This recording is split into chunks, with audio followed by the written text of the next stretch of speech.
হজরত ওমর রাদিয়াল্লাহু আনহার কন্যা হজরত হাফসা রাদিয়াল্লাহু তাআলা আনহার সঙ্গে রাসূলুল্লাহ সাল্লাল্লাহু আলাইহি ওয়াসাল্লামের বিয়ে হল।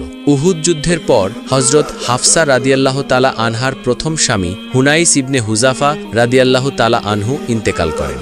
অল্প বয়সে স্বামীহারা হয়ে তিনি দুই চোখে অন্ধকার দেখতে লাগলেন। অবশেষে নিরুপায় হয়ে বাবার বাড়িতে এসে আশ্রয় নিলেন। কিন্তু এখানে এসেও তিনি মনে শান্তি পাচ্ছিলেন না। বারবার মনে পড়ছিল প্রিয় স্বামীর স্মৃতি, তার হাসি, তার খুনসুটি এবং তার ভালোবাসার প্রতিটি মুহূর্ত। সবকিছু তাকে পাগল বানিয়ে দিচ্ছিল। তাই একাকী চুপটি মেরে বসে চোখের পানি ফেলতে লাগলেন। হজরত ওমর রাদিয়াল্লাহু তাআলা আনহু আদরের কন্যার এই অবস্থা দেখে সান্ত্বনা দিয়ে বললেন, হাফসা, তুমি তো আমার কলিজার টুকরা মেয়ে, তুমি এমন করলে আমি জীবিত থেকেই মরে যাব। তুমি একটু সাবর করার চেষ্টা করো, এটাই আল্লাহর বিধান। এই বিধান সবাইকে মেনে নিতেই হবে, এমনকি তোমাকেও মেনে নিতে হবে। নিশ্চয়ই আল্লাহ তাআলা তোমাকে এর চেয়ে অতি উত্তম জীবন সঙ্গী মিলিয়ে দেবেন। তিনি তোমাকে এমন প্রতিদান দেবেন যে তুমি সম্পূর্ণরূপে খুশি হয়ে যাবে। কিন্তু কে শোনে কার কথা? হাফসা রাদিয়াল্লাহু তাআলা আনহা তবু কেঁদেই যাচ্ছেন। অবশেষে ওমর রাদিয়াল্লাহু তাআলা আনহু মেয়ের এই অবস্থা সহ্য করতে না পেরে সেখান থেকে চলে আসলেন। অতপর ইদ্দত পালন শেষ হওয়ার পর ওমর রাদিয়াল্লাহু তাআলা আনহু একদিন বিধবা মেয়ের জন্য পাত্র খুঁজতে বের হলেন। চলতে চলতে তিনি উসমান রাদিয়াল্লাহু তাআলা আনহুর কাছে গেলেন, কারণ কিছুদিন হলো তিনি তার স্ত্রী রুকাইয়াকে হারিয়েছেন, তাই তিনিও বেশ বিষণ্ণ ছিলেন। অতপর উসমান রাদিয়াল্লাহু আনহুকে প্রস্তাব দিয়ে বললেন, ভাই উসমান, আপনি যদি চান তাহলে আমার বিধবা মেয়ে হাফসাকে বিয়ে করতে পারেন। তখন উসমান রাদিয়াল্লাহু তাআলা আনহু জবাব দিলেন, আচ্ছা, আপনি যান, আমি বিষয়টি নিয়ে ভেবে দেখব। কয়েকদিন পর একদিন রাস্তায় উসমান রাদিয়াল্লাহু তাআলা আনহুর সাথে দেখা হয়ে গেল। তখন তিনি বিয়ে করবেন না বলে জানিয়ে দিলেন। অতপর ওমর রাদিয়াল্লাহু তাআলা আনহু হজরত আবু বকর সিদ্দিক রাদিয়াল্লাহু তাআলা আনহুর কাছে গিয়ে উপস্থিত হলেন এবং তাকে বললেন, আপনি যদি চান তাহলে আমার মেয়ে হাফসাকে আপনার সঙ্গে বিয়ে দিতে পারি। কিন্তু আবু বকর রাদিয়াল্লাহু তাআলা আনহু এই প্রস্তাবের কোনো উত্তর দিলেন না। এভাবে পরপর উসমান এবং আবু বকর প্রস্তাব ফিরিয়ে দেওয়ায় ওমর রাদিয়াল্লাহু তাআলা আনহু ভারাক্রান্ত মন নিয়ে বাড়িতে ফিরলেন।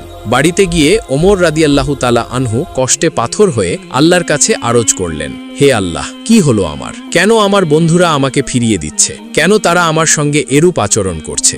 অতপর মেয়েকে উদ্দেশ্য করে বললেন, হে আমার মেয়ে, কেন তোমার ব্যাপারে কেউ আগ্রহ দেখাচ্ছে না? কেন তারা ফিরিয়ে দিচ্ছে তোমার প্রস্তাব? কেন তারা তোমার থেকে পালিয়ে বেড়াচ্ছে? তখন অদৃশ্য থেকে আওয়াজ হলো, হে ওমর ইবনুল খাত্তাব, হে আল্লাহর রাসূলের মহান সাহাবী, আপনি থামুন, দয়া করে আপনি থামুন। আপনি এভাবে বলবেন না।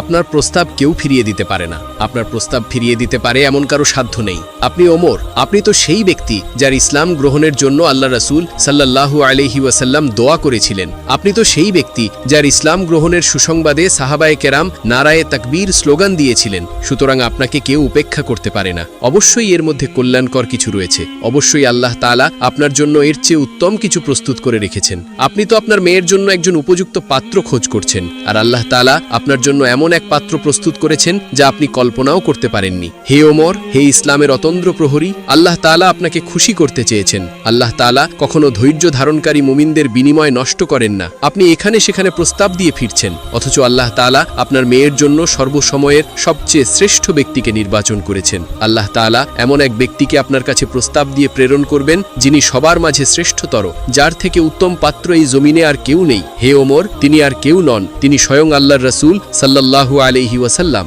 হযরত ওমর রাদিয়াল্লাহু তাআলা আনহু এই কথা শুনে স্তব্ধ হয়ে গেলেন। খুশিতে তিনি বাকরুদ্ধ হয়ে গেলেন। অতপর আবারও আওয়াজ এলো, সুসংবাদ গ্রহণ করুন। হে ওমরের কন্যা, আনন্দের বার্তা অপেক্ষা করছে আপনার জন্য। আল্লাহ তাআলা আপনার জন্য এমন এক ব্যক্তিকে নির্বাচন করবেন যিনি আপনার আঁখি যুগল শীতল করে দেবেন। নিশ্চয়ই তা আপনার জন্য এক উত্তম সংবাদ, কারণ আপনি এমন এক ব্যক্তির প্রিয়তমা স্ত্রী হতে যাচ্ছেন যার জন্য গোটা সৃষ্টিকুল পাগল পারা। পরের দিন ওমর রাদিয়াল্লাহু তাআলা আনহু রাসূল সাল্লাল্লাহু আলাইহি ওয়াসাল্লামের কাছে তাশরিফ নিলেন এবং তার কষ্টের কথা জানালেন। তিনি বললেন, উসমান এবং আবু বকরের কাছে আমার মেয়ের প্রস্তাব দেওয়ার পর তারা ফিরিয়ে দিয়েছে। তাদের এই আচরণে আমি খুবই ব্যথিত হয়েছি। ওমরের মুখে সবকিছু শুনে রাসূলুল্লাহ সাল্লাল্লাহু আলাইহি ওয়াসাল্লাম বললেন, হে ওমর, আমি কি তোমাকে এমন এক সন্ধান দিব যা তোমার জন্য উসমানের চেয়ে উত্তম হবে এবং উসমানের জন্যও হবে তোমার চেয়ে উত্তম? উত্তরে ওমর রাদিয়াল্লাহু তাআলা আনহু বললেন, ইয়া রাসূলাল্লাহ, অবশ্যই বলুন। তখন রাসূলুল্লাহ সাল্লাল্লাহু আলাইহি ওয়াসাল্লাম বললেন, আমি হাফসার জন্য প্রস্তাব দিচ্ছি আর উসমানকে প্রস্তাব দিচ্ছি আমার মেয়ে উম্মে কুলসুমের ব্যাপারে। অর্থাৎ আমি তোমার মেয়েকে বিয়ে করব আর উসমান বিয়ে করবে আমার মেয়ে কুলসুমকে। এই প্রস্তাব শুনে ওমর রাদিয়াল্লাহু তাআলা আনহু আনন্দ চিত্তে গ্রহণ করে নিলেন। অতপর উভয় বিয়ে সুন্দরভাবে সম্পন্ন হল। আল্লাহর রাসূল সাল্লাল্লাহু আলাইহি ওয়াসাল্লামের সঙ্গে ওমরের কন্যা হাফসার বিয়ে হল এবং উসমানের সঙ্গে রাসূল কন্যা উম্মে কুলসুমের বিয়ে হল। বিয়ের পর একদিন আবু বকর রাদিয়াল্লাহু তাআলা আনহুর সাথে ওমর রাদিয়াল্লাহু তাআলা আনহুর সাক্ষাৎ হয়ে গেল। তখন কুশল বিনিময়ের পর আবু বকর রাদিয়াল্লাহু তাআলা আনহু বললেন, ভাই ওমর, আমি আপনার প্রস্তাব ফিরিয়ে দেওয়াতে আপনি কষ্ট পেয়েছিলেন হয়তো। তখন ওমর রাদিয়াল্লাহু তাআলা আনহু বললেন, হ্যাঁ তা তো বটেই, কষ্ট তো পাওয়ারই কথা। তখন আবু বকর রাদিয়াল্লাহু তাআলা আনহু বললেন, আপনার প্রস্তাব ফিরিয়ে দেওয়ার পেছনে আমার ব্যক্তিগত কোনো কারণ ছিল না। আসলে একদিন আমি রাসূলুল্লাহ সাল্লাল্লাহু আলাইহি ওয়াসাল্লামকে হাফসার বিয়ের ব্যাপারে আলোচনা করতে শুনেছিলাম, কিন্তু তখনই বিষয়টি আপনাকে জানানো ভালো মনে করিনি। আল্লাহর রাসূল হাফসাকে বিয়ে না করলে অবশ্যই আমি তাকে বিয়ে করতাম। এদিকে হাফসা রাদিয়াল্লাহু তাআলা আনহা নবী করিম সাল্লাল্লাহু আলাইহি ওয়াসাল্লামের ঘরে মহা সুখ স্বাচ্ছন্দ্যে সংসার করতে লাগলেন। কিন্তু এই সুখের সংসারে মাঝে মধ্যেই ঝামেলা তৈরি হতো তার রাগী স্বভাবের কারণে। কিন্তু রাসূলুল্লাহ সাল্লাল্লাহু আলাইহি ওয়াসাল্লাম তার প্রতি কোনো ধরনের কঠিন আচরণ করতেন না, কারণ রাগী মেয়েদের আচরণ মাঝে মধ্যে কঠিন হলেও তাদের ভালোবাসা প্রচণ্ড গভীর হয়। একদিন হযরত ওমর রাদিয়াল্লাহু তাআলা আনহু তার নিজের বাড়িতে কি এক বিষয় নিয়ে গভীরভাবে চিন্তামগ্ন ছিলেন। তখন তার স্ত্রী এসে বললেন, কি ভাবছেন এত? হযরত ওমর রাদিয়াল্লাহু তাআলা আনহু বললেন, এটা নিয়ে তোমাকে এত ভাবতে হবে না। তখন স্ত্রী বললেন, আমার কথা আপনার ভালো লাগছে না তাই তো? হাফসাকে গিয়ে দেখুন রাসূলুল্লাহ সাল্লাল্লাহু আলাইহি ওয়াসাল্লামের সাথে সে কেমন কথা কাটাকাটি করে। এটা শুনে ওমর রাদিয়াল্লাহু তাআলা আনহু হাফসার ঘরে গিয়ে উপস্থিত হলেন এবং জিজ্ঞেস করলেন, তুমি নাকি রাসূলের সঙ্গে তর্ক বিতর্ক করো? তখন হাফসা রাদিয়াল্লাহু তাআলা আনহা জবাব দিলেন, এরকম তো কখনো কখনো হয়েই যায়। তখন ওমর রাদিয়াল্লাহু তাআলা আনহু বললেন, সাবধান, আর কখনো এমন করবে না। আর তুমি এই কথাও কখনো ভাববে না যে রাসূলুল্লাহ সাল্লাল্লাহু আলাইহি ওয়াসাল্লাম তোমার রূপে মুগ্ধ, বরং সর্বাবস্থায় তার ইচ্ছা এবং সন্তুষ্টিকে মেনে নিবে। আরেকদিন ওমর রাদিয়াল্লাহু তাআলা আনহু হাফসার বাড়িতে এসে দেখলেন তার আদরের কন্যা রাসূলুল্লাহ সাল্লাল্লাহু আলাইহি ওয়াসাল্লামের সাথে তর্ক বিতর্ক করছে। এই দৃশ্য দেখে ওমর রাদিয়াল্লাহু তাআলা আনহু রেগে আগুন হয়ে গেলেন, কন্যাকে প্রহার করতে উদ্যত হলেন। তখন মহানবী সাল্লাল্লাহু আলাইহি ওয়াসাল্লাম দুজনের মাঝখানে দাঁড়ালেন। তখন ওমর রাদিয়াল্লাহু তাআলা আনহু লজ্জিত হয়ে মেয়েকে শাসালেন এবং উচ্চ স্বরে বললেন, খবরদার, রাসূলুল্লাহ সাল্লাল্লাহু আলাইহি ওয়াসাল্লামের কথার পিঠে এভাবে কথা বলবে না। তুমি কি জয়নাবের মতো সুন্দর না আয়েশার মতো ভাগ্যবতী? এই বলে ওমর রাদিয়াল্লাহু তাআলা আনহু সেখান থেকে চলে গেলেন। তখন মহানবী সাল্লাল্লাহু আলাইহি ওয়াসাল্লাম বললেন, হাফসা, দেখলে তো তোমাকে কিভাবে রক্ষা করলাম? একদিন নবী করিম সাল্লাল্লাহু আলাইহি ওয়াসাল্লাম আম্মাজান হাফসা রাদিয়াল্লাহু তাআলা আনহার ঘরে আসলেন, কিন্তু হাফসা রাদিয়াল্লাহু তাআলা আনহা তখন ঘরে ছিলেন না, কোনো এক প্রয়োজনে তিনি বাহিরে ছিলেন। তাই আল্লাহ রাসূল সাল্লাল্লাহু আলাইহি ওয়াসাল্লাম একাকিত্ব এবং নিঃসঙ্গতা দূর করার জন্য উম্মুল মুমিনিন মারিয়া কিপ্তিয়া রাদিয়াল্লাহু তাআলা আনহাকে তার কাছে ডেকে আনলেন। অতঃপর হাফসার বিছানায় বসে রাসূলুল্লাহ সাল্লাল্লাহু আলাইহি ওয়াসাল্লাম মারিয়া কিপ্তিয়ার সঙ্গে কিছুটা একান্ত সময় কাটান, তার সাথে খুনসুটি করেন। এমন সময় হাফসা রাদিয়াল্লাহু তাআলা আনহা ঘরে এসে তার বিছানায় মারিয়া কিপ্তিয়াকে দেখে মারাত্মক রেগে গেলেন। স্ত্রী হিসেবে তিনি নবী করিম সাল্লাল্লাহু আলাইহি ওয়াসাল্লামের সঙ্গে অভিমান করলেন এবং রাগের মাথায় অনেক তিক্ত কথাও বলে ফেললেন। স্ত্রীর রেগে যাওয়ায় নবী করিম সাল্লাল্লাহু আলাইহি ওয়াসাল্লাম তার অভিমান ভাঙাতে আদরে কণ্ঠে বললেন, হে হাফসা, আল্লাহর কসম, তুমি চাইলে আমি মারিয়া কিপ্তিয়ার সঙ্গে আর কখনো মিলিত হব না, তবুও আমি তোমার হাসি মুখ দেখতে চাই। তখন হাফসা রাদিয়াল্লাহু তাআলা আনহা বললেন, হ্যাঁ তাহলে তাই হোক, আপনি আর কখনো মারিয়াকে কাছে আসতে দিবেন না। তখন নবী করিম সাল্লাল্লাহু আলাইহি ওয়াসাল্লাম বললেন, আরেকটা কথা, আমাদের এই চুক্তির ব্যাপারটা যেন আর কেউ না জানে। কিন্তু কথাই আছে, মেয়েরা সবকিছু পারলেও কথা হজম করতে পারে না। তাই কিছুদিন না যেতেই হাফসা রাদিয়াল্লাহু তাআলা আনহা আয়েশার কাছে তা প্রকাশ করে দিলেন। এদিকে হযরত জিবরিল আলাইহিস সালাম নবীজির কাছে তাহরিমের আয়াত নিয়ে অবতরণ করে বললেন, ইয়া আইয়ুহান নাবিয়্যু লিমা তুহাররিমু মা আহাল্লাল্লাহু লাকা তাবতাগি মারদাতা আজওয়াজিকা ওয়াল্লাহু গফুরুর রহিম। অর্থাৎ, হে নবী, আল্লাহ তাআলা আপনার জন্য যা হালাল করেছেন আপনি আপনার স্ত্রীদের সন্তুষ্টি লাভের জন্য কেন তা হারাম করছেন? আল্লাহ তাআলা আপনার এই ত্রুটি ক্ষমা করে দিয়েছেন, কেননা আল্লাহ তাআলা ক্ষমাশীল এবং পরম দয়ালু। আল্লাহ তাআলা আপনাদের জন্য কসম থেকে অব্যাহতি লাভের উপায় নির্ধারণ করে দিয়েছেন। আর আপনি আপনার স্ত্রীকে যে বিষয়টি গোপন রাখতে নির্দেশ দিয়েছিলেন সে তো তা গোপন রাখতে পারেনি, সে তা প্রকাশ করে দিয়েছে। ওহী নাজিল হওয়ার পর নবী করিম সাল্লাল্লাহু আলাইহি ওয়াসাল্লাম হাফসার কাছে গিয়ে বললেন, আমি তোমাকে একটা সামান্য বিষয় গোপন রাখতে অনুরোধ করেছিলাম, কিন্তু স্ত্রী হিসেবে তুমি সেটা করতে পারোনি। আমি তোমার কাছে এমনটা আশা করিনি। তখন হাফসা রাদিয়াল্লাহু তাআলা আনহা বললেন, আপনাকে এই খবর কে জানিয়েছে? তখন রাসূলুল্লাহ সাল্লাল্লাহু আলাইহি ওয়াসাল্লাম বললেন, যিনি সবকিছু জানেন, সবকিছুর খবর রাখেন, তিনিই আমাকে জানিয়েছেন। যদি তুমি এবং আয়েশা আল্লাহর কাছে তওবা করো তাহলে তোমাদের জন্য ভালো, কেননা তোমাদের অন্তর নবীর ইচ্ছার বিরোধিতার দিকে ঝুঁকে পড়েছে। আর যদি নবীর বিরুদ্ধে একে অপরকে সাহায্য করো তাহলে জেনে রাখো নবীর বন্ধু হলেন আল্লাহ, জিবরাইল আলাইহিস সালাম এবং সৎকর্মশীল মুমিনরাও, তদুপরি ফেরেশতারাও তার সাহায্যকারী। অতঃপর রাসূল সাল্লাল্লাহু আলাইহি ওয়াসাল্লাম কসমের কাফফারা আদায় করলেন এবং মারিয়া কিপ্তিয়ার সঙ্গে পূর্বের অবস্থায় ফিরে আসেন। আরেকটি বর্ণনা অনুযায়ী একদিন আসরের পরে নবী করিম সাল্লাল্লাহু আলাইহি ওয়াসাল্লাম জাইনাবের ঘরে একটু বেশি সময় অবস্থান করলেন। এদিকে আয়েশা রাদিয়াল্লাহু তাআলা আনহা এই বিষয়টিকে সহজভাবে মেনে নিলেন না। তিনি ঈর্ষান্বিত হলেন। তিনি একজন গোয়েন্দা লাগিয়ে বিলম্বের কারণ জানতে চেষ্টা করলেন। অতঃপর গোয়েন্দা এসে সংবাদ দিল, কোনো এক মহিলা হাদিয়া হিসেবে জাইনাবের কাছে কিছু মধু পাঠিয়েছে। এই মধু জাইনাব নবীজিকে পান করতে দিয়েছিলেন, আর নবীজি প্রিয় খাবার পেয়ে সেখানে একটু বেশি সময় কাটিয়েছেন। তাই আয়েশা রাদিয়াল্লাহু তাআলা আনহা মনে মনে ঠিক করলেন এর একটা বিহিত করতেই হবে। অতঃপর তিনি হাফসাকে বললেন, জানো হাফসা, একটা বিষয় কিছুদিন ধরেই খেয়াল করছি। তখন হাফসা রাদিয়াল্লাহু তাআলা আনহা বললেন, কি সেটা? হযরত আয়েশা রাদিয়াল্লাহু তাআলা আনহা বললেন, আল্লাহর রাসূল সাল্লাল্লাহু আলাইহি ওয়াসাল্লাম তো প্রতিদিন আসরের পর আমাদের সবার সাথে সাক্ষাৎ করেন, কিন্তু জয়নবকে দেখলাম প্রতিদিন নবীজিকে মধু খাওয়ায়। তখন হাফসা রাদিয়াল্লাহু তাআলা আনহা বললেন, ও আচ্ছা এই কথা, তো তাহলে তুমি কি বলতে চাচ্ছ? তখন আয়েশা রাদিয়াল্লাহু তাআলা আনহা বললেন, আমরা একটা কাজ করব যাতে নবীজি আর জয়নবের কাছে গিয়ে মধু না খান। তখন হাফসা রাদিয়াল্লাহু তাআলা আনহা বললেন, কিন্তু কিভাবে? আল্লাহর রাসূল তো মধু পছন্দ করেন, তাছাড়া তুমি এমন কি করবে যে তিনি আর মধু খাবেন না? তখন আয়েশা রাদিয়াল্লাহু তাআলা আনহা হাফসাকে বললেন, যখন নবী করিম সাল্লাল্লাহু আলাইহি ওয়াসাল্লাম তোমার কাছে আসবেন তখন তুমি বলবে যে আপনার মুখে তো মাগাফিরের গন্ধ, আর কিছুই তোমাকে করতে হবে না। পরের দিন নবী করিম সাল্লাল্লাহু আলাইহি ওয়াসাল্লাম জয়নবের ঘরে মধুপান করে সাফিয়ার ঘরে আগমন করলেন। আসলে সাফিয়ার সাথেও কথা বলেছিলেন আয়েশা রাদিয়াল্লাহু তাআলা আনহা, তাই তিনিও অপেক্ষায় ছিলেন। তাই তিনি নবীজিকে বললেন, ইয়া রাসূলুল্লাহ, আপনি কি মাগাফির খেয়েছেন? কেমন যেন মাগাফিরের গন্ধ পাচ্ছি। তখন রাসূলুল্লাহ সাল্লাল্লাহু আলাইহি ওয়াসাল্লাম বললেন, কই না তো, তবে একটু আগে জয়নবের কাছে মধু খেয়েছি, সেটার গন্ধ কো এমন হবার কথা নয়। আচ্ছা, আমি দেখছি ব্যাপারটা। অতঃপর নবী করিম সাল্লাল্লাহু আলাইহি ওয়াসাল্লাম হাফসার কাছে আসা মাত্রই তিনি নাক ছিটকিয়ে বললেন, ছি ছি, আপনি কোথায় থেকে কি খেয়ে এসেছেন? আপনার মুখ থেকে মাগাফিরের গন্ধ আসছে।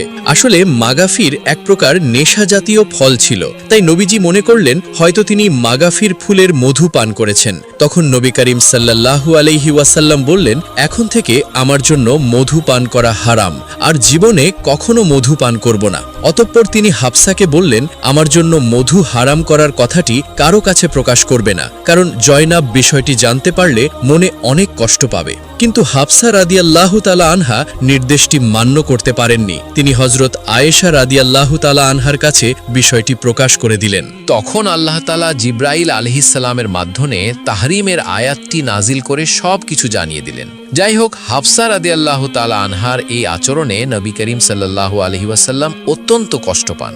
এমনকি এই ঘটনার জেরে নবী করিম সাল্লাল্লাহু আলাইহি ওয়াসাল্লাম হাফসাকে এক তালাক দিয়ে দেন। তালাক পেয়ে হাফসা রাদিয়াল্লাহু তাআলা আনহা মাটিতে বসে পড়লেন। তিনি কি করবেন কিছুই ভেবে পাচ্ছিলেন না। এদিকে মেয়ের তালাকের খবর যখন ওমর রাদিয়াল্লাহু তাআলা আনহুর কাছে আসলো তখন তিনিও হতভম্ব হয়ে গেলেন। তিনি হতাশ হয়ে বললেন, হায়, ওমরের বংশে এটা কি হয়ে গেল? আল্লাহ তাআলা কি ওমর এবং তার মেয়ের পরিণতির কথা ভাবলেন না? অতঃপর ওমর রাদিয়াল্লাহু তাআলা আনহু কন্যা হাফসার বাড়িতে দৌড়ে আসলেন। আদরের মেয়ের মলিন চেহারা দেখে তিনি তেমন কিছু বলতে পারছেন না, তাই তিনি নীরবে কিছুক্ষণ মেয়ের পাশেই বসে থাকলেন। তিনি বুঝতেও পারছিলেন না কিভাবে তাকে সান্ত্বনা দিবেন। শেষে তিনি মেয়েকে একটি কথাই বললেন, শোনো হাফসা, ওমরের বংশে আল্লাহ তাআলা যদি কোনো কল্যাণ রেখে থাকেন তাহলে আল্লাহর রাসূল সাল্লাল্লাহু আলাইহি ওয়াসাল্লাম তোমাকে চূড়ান্তভাবে তালাক দিবেন না। ওমরের এই কথায় হাফসা রাদিয়াল্লাহু তাআলা আনহা কিছুটা হলেও আত্মবিশ্বাস ফিরে পেলেন। এদিকে আল্লাহর ফেরেশতা জিবরিল আলাইহিস সালাম নবীজির কাছে আগমন করলেন এবং সুপারিশ করে বললেন, ভাই মোহাম্মদ, আপনি এরকম করবেন না। হাফসা রাগী স্বভাবের হলেও তিনি অত্যন্ত নেককার মহিলা। তিনি অত্যধিক রোজা পালন করেন আর রাত জেগে আল্লাহর ইবাদত করেন। এমনকি জান্নাতেও তিনি আপনার স্ত্রী হবেন, তাই তাকে তালাক দিবেন না। অতঃপর নবী করিম সাল্লাল্লাহু আলাইহি ওয়াসাল্লাম আবারও হাফসাকে স্ত্রী হিসাবে গ্রহণ করে নিলেন। আসলে কতই না ভাগ্যবান ছিলেন এই নারী, যার জন্য সাক্ষাৎ জিব্রাইল আলাইহিস সালাম দুনিয়াতে আগমন করে সুপারিশ করেছিলেন। আরেকদিন হযরত হাফসা রাদিয়াল্লাহু তাআলা আনহা এবং অন্যান্য নবী পত্নীগণ একজোট হয়ে রাসূলুল্লাহ সাল্লাল্লাহু আলাইহি ওয়াসাল্লামের কাছে আবেদন করলেন, হে আল্লাহর রাসূল, আল্লাহ তাআলা এখন আপনার হাতে গনিমতের অনেক মাল দিয়েছেন, তাই এখন থেকে আমাদের খোরপশ বাড়িয়ে দিতে হবে। এই আবেদনে রাসূল সাল্লাল্লাহু আলাইহি ওয়াসাল্লাম অত্যন্ত ব্যথিত হলেন, কারণ নবী পত্নীগণ বিলাসী জীবনযাপন করবেন এটা তিনি কল্পনাও করতে পারছিলেন না। তাই নবী করিম সাল্লাল্লাহু আলাইহি ওয়াসাল্লাম 1 মাস স্ত্রী সঙ্গ থেকে দূরে থাকার সিদ্ধান্ত নিলেন এবং আলাদা একটি ঘরে তিনি একা বসবাস করতে লাগলেন। এদিকে মুনাফিকরা মানুষের কাছে রটিয়ে দিল রাসূলুল্লাহ সাল্লাল্লাহু আলাইহি ওয়াসাল্লাম তার সকল স্ত্রীগণকে তালাক দিয়েছেন। এই খবর শুনে ওমর রাদিয়াল্লাহু তাআলা আনহু দৌড়ে নবীজির কাছে গিয়ে বললেন, হে আল্লাহর হাবিব, আপনি কি আপনার পত্নীদেরকে তালাক দিয়েছেন? তখন নবী করিম সাল্লাল্লাহু আলাইহি ওয়াসাল্লাম বললেন, না, আমি তাদেরকে তালাক দেইনি, তবে তাদেরকে এই অধিকার দিয়েছি যে তারা চাইলে চলে যেতে পারবে। এই কথা শুনে ওমর রাদিয়াল্লাহু তাআলা আনহু মসজিদে গিয়ে উপস্থিত হয়ে সমস্ত মুসলমানদের উদ্দেশ্যে উচ্চকণ্ঠে বললেন, আপনারা সবাই জেনে রাখুন, আল্লাহ রাসূল সাল্লাল্লাহু আলাইহি ওয়াসাল্লাম তার স্ত্রীদেরকে তালাক দেননি। এই খবর শুনে সমস্ত মুসলমানগণ তাদের মনে স্বস্তি ফিরে পেলেন। এদিকে খোরপোশের দাবিকে কেন্দ্র করে রাসূলুল্লাহ সাল্লাল্লাহু আলাইহি ওয়াসাল্লামের সাথে হাফসা রাদিয়াল্লাহু তাআলা আনহার খানিকটা মনোমালিন্য তৈরি হয়। সমাধানের জন্য নবীজি হাফসাকে বললেন, আমার এবং তোমার মাঝে সমাধানের জন্য অপর একজনকে ডাকো তাহলে। তখন হাফসা রাদিয়াল্লাহু তাআলা আনহা বললেন, হ্যাঁ, তাহলে ডাকুন। তখন নবী করিম সাল্লাল্লাহু আলাইহি ওয়াসাল্লাম বললেন, তোমার বাবাকে ডাকলে তো মন্দ হয় না, সুতরাং তোমার বাবাকে আসতে বলো। অতঃপর হাফসা রাদিয়াল্লাহু তাআলা আনহা বাবা ওমরের কাছে সংবাদ পাঠালেন। ওমর রাদিয়াল্লাহু তাআলা আনহু খবর পেয়ে হাফসার বাড়িতে চলে আসলেন। তখন নবী করিম সাল্লাল্লাহু আলাইহি ওয়াসাল্লাম হাফসাকে বললেন, বলো, কি বলতে চাও, তোমার বাবাকে বলে ফেলো। তখন হাফসা রাদিয়াল্লাহু তাআলা আনহা রাগান্বিত হয়ে বললেন, হে আল্লাহর রাসূল, আপনিই বরং বলুন, আপনি তো সত্য ছাড়া আর কিছুই বলেন না। হাফসার কথায় আক্রোশের আভাস পেয়ে ওমর রাদিয়াল্লাহু তাআলা আনহু ভীষণ চটে গেলেন। সঙ্গে সঙ্গে হাত তুলে একটা চড় বসিয়ে দিলেন মুখে। তখন রাসূলুল্লাহ সাল্লাল্লাহু আলাইহি ওয়াসাল্লাম তাকে শান্ত করার চেষ্টা করলেন। অনেকটা নির্দেশের সুরেই নবীজি বললেন, ওমর, অনেক হয়েছে, এবার থামো। কিন্তু ওমরের মাথায় ওঠা রাগ সহজে নামছে না। তিনি গজগজ করে মেয়েকে বললেন, এরে আল্লাহর শত্রু, নবীজি সর্বদাই সত্য বলেন। ওই সত্তার শপথ যিনি তাকে সত্য নবী হিসেবে প্রেরণ করেছেন, আজ রাসূল না থাকলে তোমাকে আমি মেরেই ফেলতাম। অতঃপর হাফসা সহ সমস্ত স্ত্রীগণ নবী করিম সাল্লাল্লাহু আলাইহি ওয়াসাল্লামের কাছে এসে ক্ষমা প্রার্থনা করলেন। তাদের কেউ নবীজিকে ছেড়ে যেতে রাজি হলেন না। তাই নবী করিম সাল্লাল্লাহু আলাইহি ওয়াসাল্লাম তাদের সবাইকে ক্ষমা করে দিয়ে আপন করে নিলেন। একবার রাসূলুল্লাহ সাল্লাল্লাহু আলাইহি ওয়াসাল্লাম উম্মুল মুমিনিন হযরত সাফিয়ার ঘরে প্রবেশ করে দেখলেন তিনি অজরে কান্না করছেন। তখন নবী করিম সাল্লাল্লাহু আলাইহি ওয়াসাল্লাম তাকে বললেন, তুমি কাঁদছো কেন? তখন সাফিয়া রাদিয়াল্লাহু তাআলা আনহা বললেন, হাফসা আমাকে ইহুদির মেয়ে বলে গালি দিয়েছে। তখন নবী করিম সাল্লাল্লাহু আলাইহি ওয়াসাল্লাম হাফসাকে ডেকে এনে বললেন, হাফসা, তুমি আল্লাহ তাআলাকে ভয় করো। আর আম্মাজান সাফিয়াকে বললেন, তুমি নবী হারুনের বংশধর, সে সম্পর্কে তিনি তোমার পূর্ব পিতা, আর নবী মূসা আলাইহিস সালাম তোমার পিতৃব্য।